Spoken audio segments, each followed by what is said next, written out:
말씀과 기도로 하루를 시작하는 모든 성도님들을 축복합니다. 함께 묵상하신 말씀은 사무엘상 12장 16절에서 25절입니다. 같이 말씀 읽겠습니다. 너희는 이제 가만히 서서 여호와께서 너희 목전에서 행하시는 이 큰 일을 보라. 오늘은 밀 베는 때가 아니냐? 내가 여호와께 아뢰리니 여호와께서 우레와 비를 보내사 너희가 왕을 구한 일 곧 여호와의 목전에서 범한 죄악이 큼을 너희에게 밝히 알게 하시리라. 이에 사무엘이 여호와께 아뢰매 여호와께서 그날에 우레와 비를 보내시니 모든 백성이 여호와와 사무엘을 크게 두려워하니라. 모든 백성이 사무엘에게 이르되 당신의 종들을 위하여 당신의 하나님 여호와께 기도하여 우리가 죽지 않게 하소서. 우리가 우리의 모든 죄에 왕을 구하는 악을 더하였나이다. 사무엘이 백성에게 이르되 두려워하지 말라. 너희가 과연 이 모든 악을 행하였으나 여호와를 따르는 데에서 돌아서지 말고 오직 너희의 마음을 다하여 여호와를 섬기라. 돌아서서 유익하게도 못하며 구원하지도 못하는 헛된 것을 따르지 말라. 그들은 헛되니라. 여호와께서는 너희를 자기 백성으로 삼으신 것을 기뻐하셨으므로 여호와께서는 그의 크신 이름을 위해서라도 자기 백성을 버리지 아니하실 것이요 나는 너희를 위하여 기도하기를 쉬는 죄를 여호와 앞에 결탄코 범하지 아니하고 선하고 의로운 길을 너희에게 가르칠 것인즉 너희는 여호와께서 너희를 위하여 행하신 그 큰 일을 생각하여 오직 그를 경외하며 너희의 마음을 다하여 진실이 섬기라. 만일 너희가 여전히 악을 행하면 너희와 너희 왕이 다 멸망하리라. 아멘. 오늘도 사무엘상 12장 말씀을 함께 묵상합니다. 사무엘상 12장 말씀은 사무엘의 마지막 유언과도 같은 말씀인데요. 앞서 사무엘은 이스라엘의 긴 역사를 요약하여 설명하면서 여호와 하나님께서 얼마나 이스라엘 백성들에게 신실하였는지를 설명합니다. 특별히 하나님의 백성으로 그들을 삼고 나서 그들이 힘들고 어렵고 눈물 날 때마다 하나님 여호와께 부르짖고 구하면 하나님은 응답하셨음을 말씀합니다. 출애굽기 19장 말씀을 보면 모세를 통하여서 이스라엘 백성들이 어떻게 하나님과 언약을 맺어서 언약 백성이 되었는지를 설명하고 있는데요.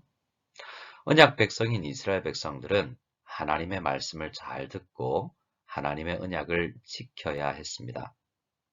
그 신실함을 통하여서 하나님의 언약 백성임을 이방 민족들 앞에서 제사장 나라가 되고 거룩한 백성들이 되어서 하나님의 살아계심을 세상 사람들에게 나타나야 하는 그러한 소명이 그들에게 있음을 사무엘은 다시 상기시킨 것입니다. 그래서 그들이 왕정을 취하든지 사사제도를 취하든지 그들은 언제나 하나님의 백성으로서 세상 속에 살아가는 제사장 나라로서 거룩한 백성으로 살아갈 의무와 책임이 있다라는 것을 다시 한번 알린 것입니다. 그런데 그들이 왕을 구함으로써 하나님 나라 백성, 제사장 나라와 거룩한 백성이 되는 것을 포기한 것이나 마찬가지였다라고 사무엘이 말씀하였던 것이죠. 오늘 본문 16절에서 18절은 사무엘의 말이 얼마나 신실하신지 그 증명을 해 보이는 말씀입니다. 17절 말씀을 보면 그때는 밀을 베는 때였습니다. 그때는 우레와 비가 내리지 않는 때인데요. 사무엘이 하나님께 기도하여서 우레와 비를 내려달라고 구할 텐데 그러면 우레와 비가 내리면 어떤 것이 증명되느냐 하면 그들이 이스라엘 백성들이 왕을 구한 일, 곧 여호와의 목전에 범한 죄악이 큼을 이 과정을 통하여서 하나님께서 증명해 내실 것이다 라고 사무엘이 말하고 있는 것입니다. 그래서 사무엘이 여호와 앞에 아뢰었는데요. 그날에 우레와 비를 하나님께서 보내십니다. 그리고 모든 백성들은 여호와와 사무엘을 크게 두려워하게 되죠. 이 말씀을 통해서 우리는 무엇을 알 수 있냐면 여전히 이스라엘은 하나님의 언약 백성이고 이스라엘은 하나님 앞에 간절히 구하면 하나님께서 응답하신다는 이 구조가 왕정이나 사사시대나 그리고 족장시대나 여전히 다를 것이 없다라는 것을 하나님께서 증명해 내신다라는 것을 볼 수 있는 것입니다. 그런데 이스라엘 백성들은 온전히 하나님을 믿지 아니하고 세상 사람들과 같이 돈과 힘과 외모와 그리고 크기를 믿는 그러한 잘못을 구했다라는 것을 하나님께서 또한 증명해 내셨습니다. 그리고 이스라엘 백성들은 사무엘을 두려워하고 여호와 하나님을 두려워했다라고 말하는데요. 이것은 또한 올바른 경외심이라고 할 수 없습니다. 이후의 말씀들을 통하여서 왜 이것이 올바른 경외감, 올바른 두려움이 아닌지를 밝혀낼 것입니다.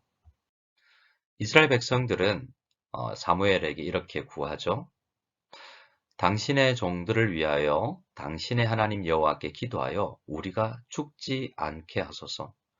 우리가 우리의 모든 죄에 왕을 구하는 악을 더하였나이다 라고 이야기합니다. 그들이 죄를 인식하는 것은 올바릅니다. 이스라엘 역사를 살펴보니 그들도 이스라엘 조상들과 같은 죄가 있었고 거기에다가 왕을 구하면서 하나님을 믿지 아니하고 세상 나라들처럼 되고자 하는 그 열망을 가졌다라는 것이 하나님 앞에 참으로 큰 죄였구나라는 것을 인식하는 것은 올바른 자세입니다. 하지만 그것으로 인하여서 그들이 하나님과 사무엘을 두렵게 여길 필요까지는 없었던 것이죠. 그러나 그들은 두려움에 휩싸여서 우리를 위해서 제발 기도해 주십시오. 기도해 주셔야 우리가 살 수 있겠습니다라고 잘못된 두려움으로 떨고 있었던 것입니다.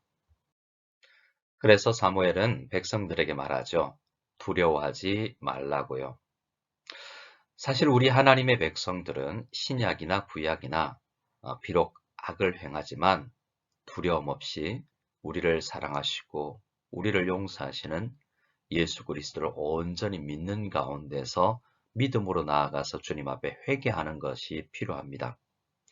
두려움을 쫓아내어야 되는 것입니다.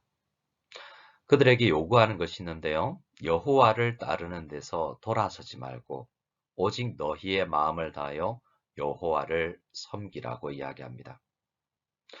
우리는 회개해야 합니다.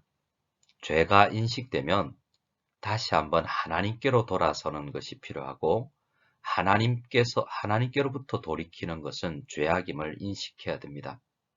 그래서 우리는 죄악을 따르는 데서 돌이켜서 여호와를 따르는 대로 돌아가고 오직 마음을 다해서 여호와만을 섬겨야 할 것입니다. 왜냐하면 21절에 우리가 돌아서는 그 마음은 우상을 향하고 세상처럼 되고자 하는 그 마음은 아무것도 만들어낼 수가 없는 헛된 것이라는 것을 오늘 말씀이 이야기하고 있기 때문에 그렇습니다.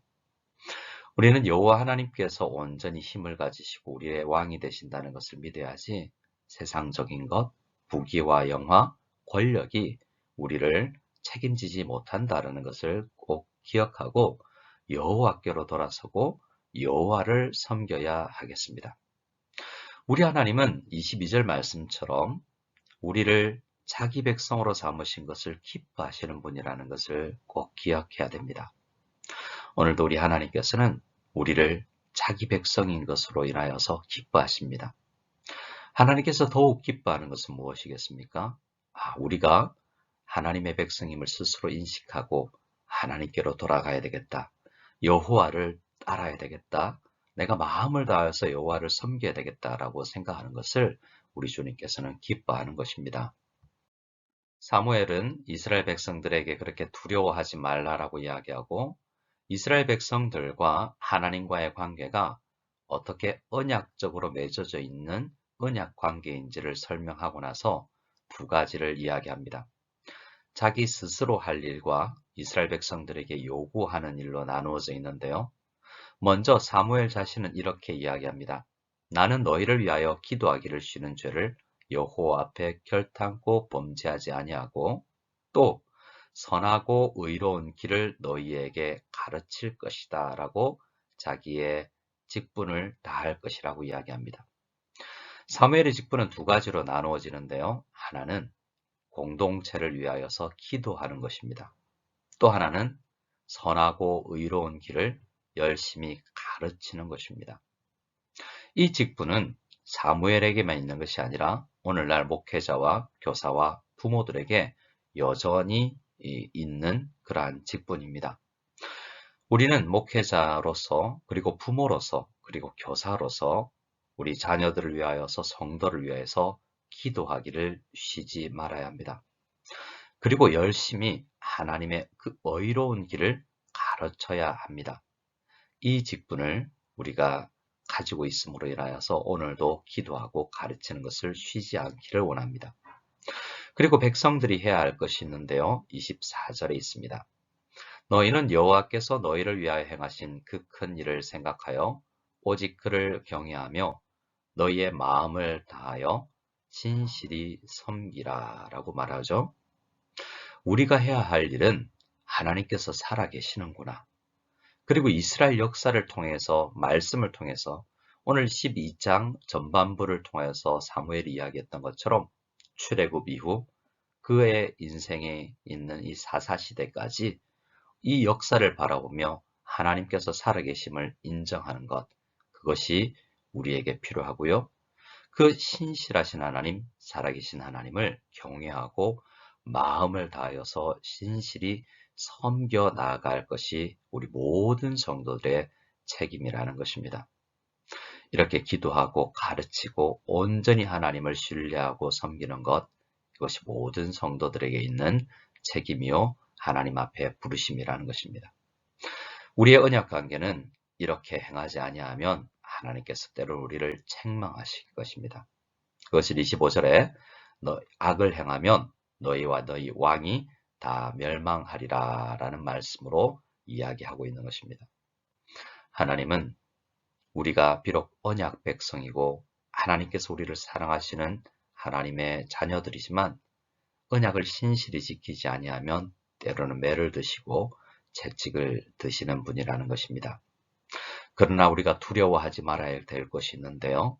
그분은 영원히 우리를 버리시지 않으시고 우리가 돌아서고 하나님 앞에 간절히 기도하면 우리의 기도를 들으시는 분이라는 것을 우리는 믿어야 합니다. 베드로전서 2장 말씀으로 마무리를 할까 합니다. 우리는 출애굽기 19장을 통하여서 오늘 본문의 말씀을 시작했는데요.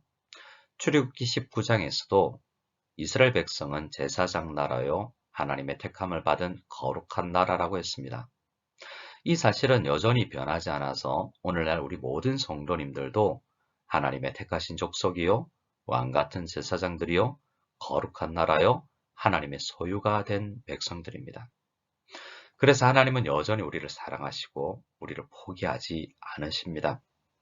그러나 때로는 우리는 하나님만을 의지하는 것이 아니라 세상을 부러워하고 돈을 요구하고 내가 왕이 되었으면 하고 왕이 있으면 좋겠다고 생각했던 이스라엘 백성들처럼 우리도 동일한 죄를 범하기도 합니다.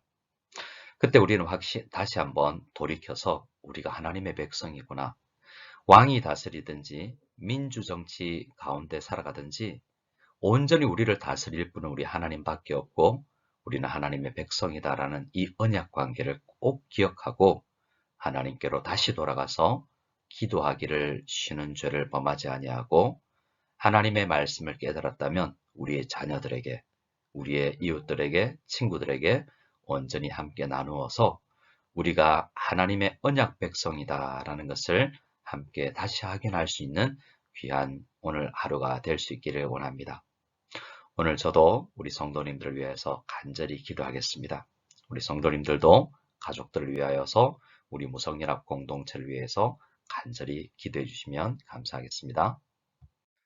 함께 주기도문 드리겠습니다.